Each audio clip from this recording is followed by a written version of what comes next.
মমতা ব্যানার্জি উত্তরবঙ্গে গিয়ে 5 লক্ষ টাকার চেক তুলে দিচ্ছে। কাদের হাতে? যারা দুর্ঘটনায় মারা গেছে না তাদের পরিবারের হাতে। এবার এর পাশাপাশি আসল তথ্যটা জেনে নিন। 2025-এর বাজেটে উত্তরবঙ্গের উন্নয়নের জন্য কত কোটি টাকা বাজেট হয়েছিল জানেন? 866 কোটি টাকা। কত বললাম? 866 কোটি টাকা। কিন্তু মাদ্রাসার জন্য কত কোটি টাকা বাজেট করা হয়েছিল 2025-এ জানেন? 5602 কোটি টাকা।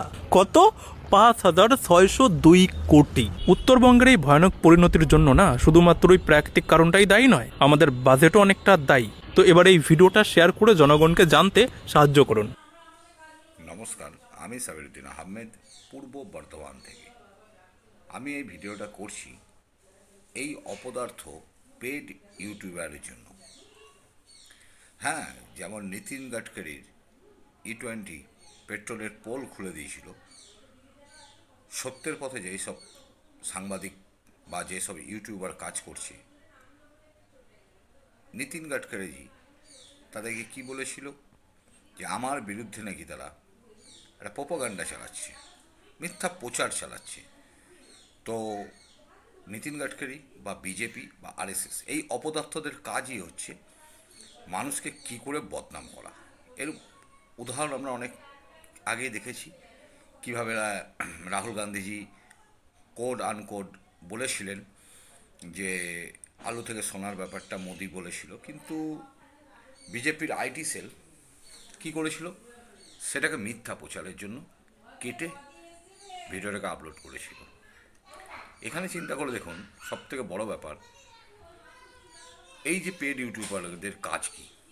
আমি সাথে স্ক্রিনশট দিয়েছি, আপনারা সবাই দেখবেন। সংখ্যালঘু ও মাদ্রাসার জন্য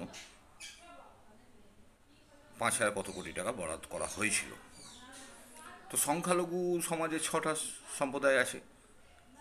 তো প্রশ্ন হচ্ছে এই অপদার্থগুলো মুসলিমকে টার্গেট করছে। আরে ভাই, টার্গেট কর না, তোরা তৃণমূলকে টার্গেট কর। কি দিয়েছে তৃণমূল মুসলিমকে? কটা মুসলিমের চাকরি দিয়েছে? সংবিধানটাকে তো শেষ করে দিয়েছিস। আর সূচনা দপ্তর মিথ্যাগুলোকে প্রচার করতে সাহায্য করে, ফেসবুক, ইউটিউব, ইনস্টাগ্রাম। কিন্তু যারা সত্যি বলে তাদের চ্যানেলকে বাদ করে দেয়।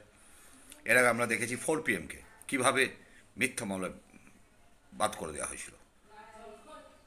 তো এই অপদার্থরা মুসলিমকে টার্গেট করছে, কিন্তু আমি এই অপদার্থের জন্য একটাই কথা বলতে চাই।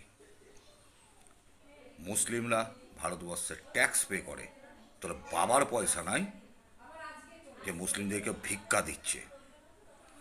আর সংখ্যালঘু সম্প্রদায়ের জন্য যেটা অ্যালার্ট করা হয়েছে, সেটা মুসলিম শুধু নয়, এটা শিক্ষিত অপদার্থ। তোর জন্য এই ভিডিওটা আমি বানালাম। 5,000 কোটি টাকার উপরে বরাদ্দ হয়েছে সংখ্যালঘুদের জন্য, অথচ সংখ্যালঘুদের মাদ্রাসায় বেহাল দশা। মাদ্রাসায় ঠিকঠাক উন্নয়ন নেই, মাদ্রাসায় টিচার নিয়োগ হচ্ছে না। তাহলে প্রশ্ন হচ্ছে 5,000 কোটি টাকা খাচ্ছে কারা?